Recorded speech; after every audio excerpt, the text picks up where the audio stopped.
Beef pares mga ka-idol. For today's video mga ka-idol, pagluto tayo ng beef pares. Pagkasarap mga ka-idol. Sobrang lambot yung baka natin mga ka-idol, oh. Nadudurog siya. Pagkasarap mga ka-idol.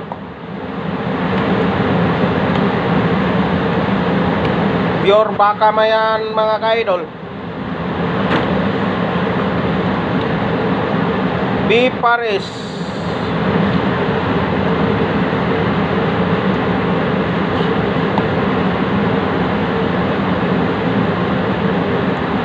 Yan mga ka-idol, sobrang sarap mga ka-idol. Kain mga ka-idol. Beef pares.